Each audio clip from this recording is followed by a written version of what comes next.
đâu có phải là diễn viên điện ảnh Hollywood gì đâu mà cứ hở là chụp hình, hở là quay phim.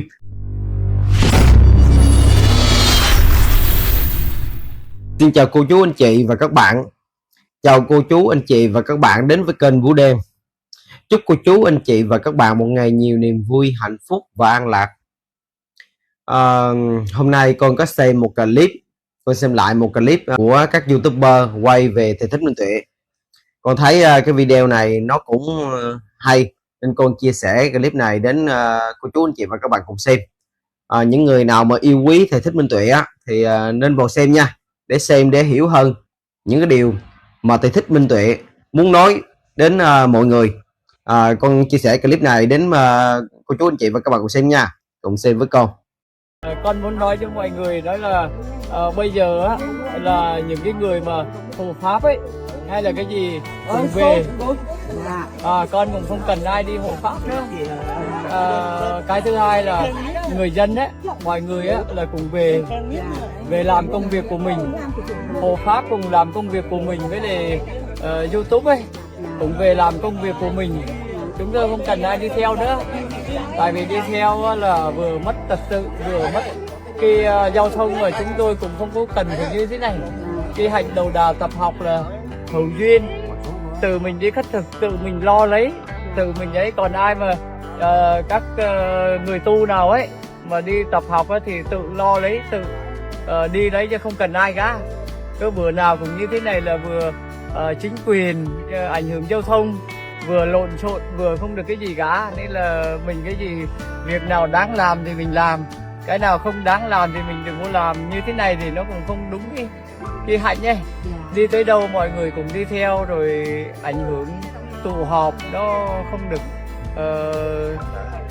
đúng theo cái ấy. Khi nào mình cần thiết á thì mình gặp cho sáng, với lại không phải khi nào cũng gặp về quỳ đánh lễ cả, không phải như thế này. Mình ở nhà mình làm cái điều thiện, mình giữ giới theo lời Phật dạy là như thế là mình đánh lễ rồi, chứ không phải như thế này cả. Nên là mọi người mà biết làm như thế thì tốt đẹp, để cho mọi người tự đi ấy, chứ bữa nào cũng vây họ như thế này đâu có được. Để tu tập ấy, ai muốn đi bữa nào cũng không, mình cũng công việc của mình chứ. Tại vì các người đây, người tu cũng có cái công việc của họ với chứ. Khi có cái thời gian để họ ngồi thiền, họ tu hành, họ làm việc riêng tư, chứ đâu phải khi nào cũng làm như này đâu. Đâu phải diễn viên điện ảnh đâu, không phải Hollywood, không phải trong phim. Nên là mình về công việc của mình thì tốt đẹp. Cái đấy là không ai đi theo nữa. Không ấy, đấy là con nói rồi, con nói như thế đấy, chứ không là làm ảnh hưởng chung đến, không phải là xua đuổi hay cấm đoán gì hết. Như thế này không được gì. Nhiều năm rồi mà tự hào người gặp được tay thì gặp được cái Anh Liên đây. Gặp được một lần như thế là được rồi. Mọi người tình trình tự chú ý. Mấy chị con ơi, Khi nào mà các con ấy mà đi khất thực á là đến từng nhà xin nhận vật thực, chứ không đưa đến như thế này. Ngày mai á mà ai đưa đến là các con không nhận. Đưa đến là không nhận, khi nào đi khất thực đến nhà thì mới nhận. Còn không đưa đến là không nhận, đừng nói trước. Nên là cũng mất công, là đừng có 3 giờ sáng hay 5 giờ sáng chạy đi cho đồ. Còn việc sư nào muốn nhận thì việc của họ, đưa cho họ, nhưng mà riêng con là con không nhận. Còn các sư khác là quyền của họ. Con mà sớm á mà đang ngủ 3 giờ sáng hay là 4-5 giờ sáng á mà đem đến là con không hề nhận.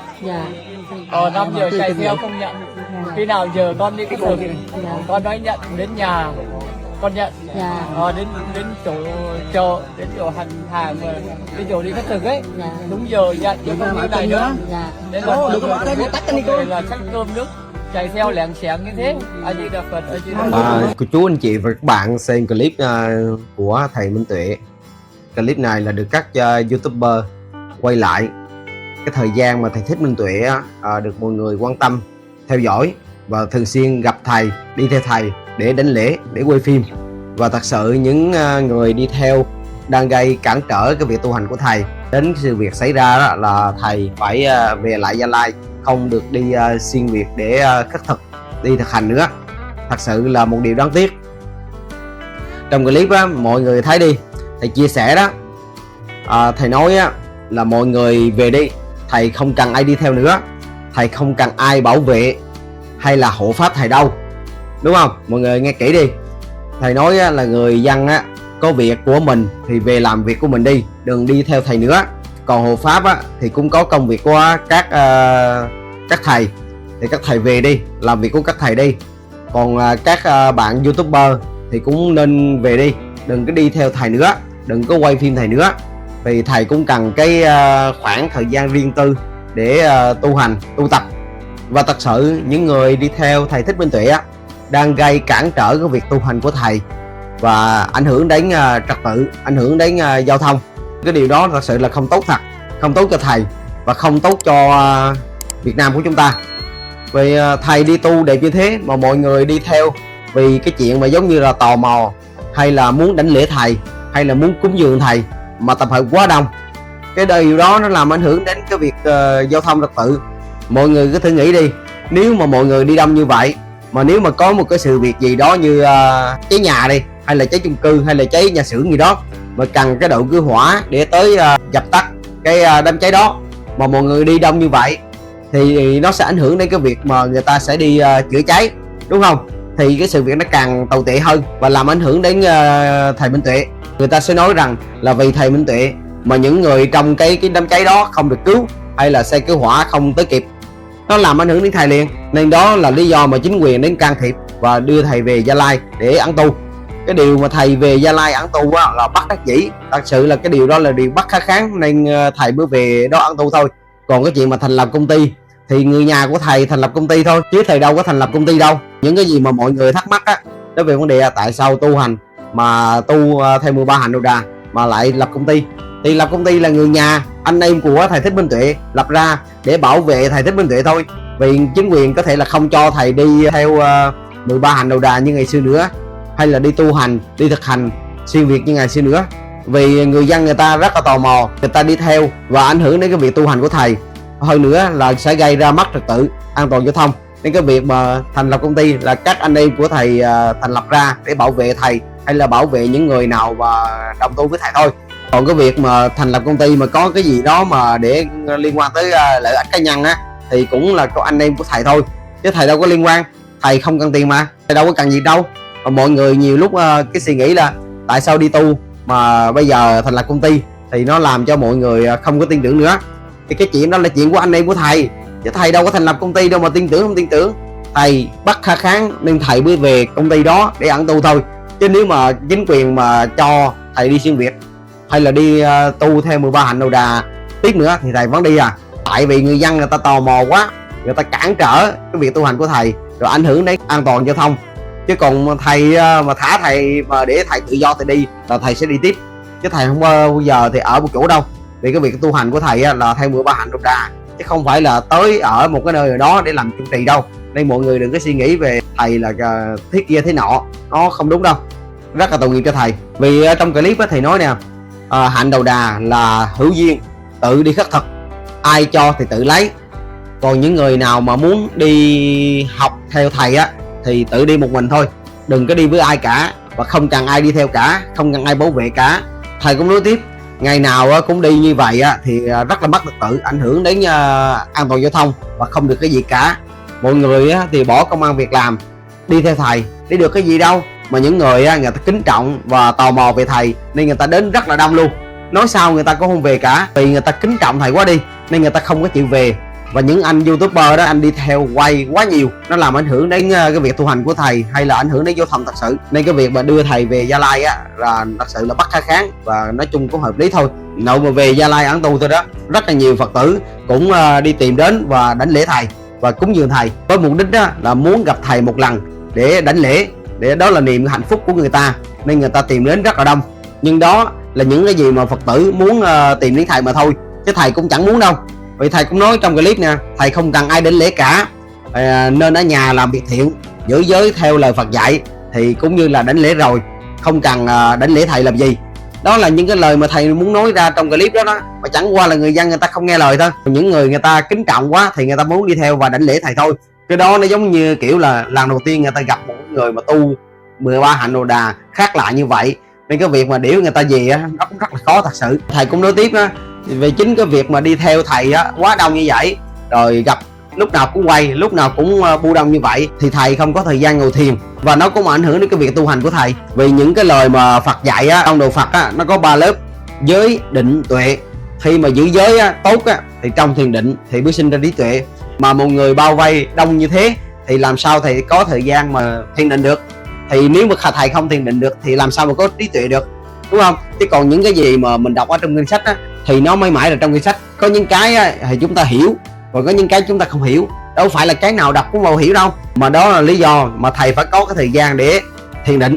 Vì trong thiền định á, thầy sẽ tìm ra những cái điều mà trong cái điển đọc mà có thể là không hiểu, nên trong thiền định thầy có thể tìm ra được những cái gì đó, điều mà trong kinh điển đọc có thể không hiểu. Và thầy nói tiếp, thầy đâu có phải là diễn viên điện ảnh Hollywood gì đâu mà cứ hở là chụp hình, hở là quay phim, và thầy không muốn điều đó. Nhưng các YouTuber á, thì mục đích là để quay phim, để lấy hình ảnh, để đăng YouTube để kiếm tiền. Việc mà đưa hình ảnh của thầy hay là đưa video của thầy á, lên mạng á, thì thầy á, là cũng bắt kháng kháng mà thôi. Thầy cũng đâu có muốn nổi tiếng đâu. Và thật sự cái sự nổi tiếng của thầy á, là cũng bị động mà thôi. Thầy cũng đâu có muốn nổi tiếng đâu, mà tự nhiên thầy nổi tiếng thôi. Không phải á, bất kỳ ai mà đưa lên mạng đều nổi tiếng đâu. Đâu phải ai lên mạng cũng nổi tiếng đâu. Những cái lời mà thầy nói á, nó rất là tuyệt vời, nó rất là ý nghĩa. Có nhiều người ta học được cái gì đó từ thầy thì bắt đầu người ta tìm kiếm và xem rất là nhiều. Và trong đó có con rất là thích cái cách nói chuyện của thầy Minh Tuệ, nó rất là hay, nên con cũng bắt đầu tìm hiểu hay là tìm những cái video về thầy để mình xem, để mình học chứ. Tại sao mình không học được?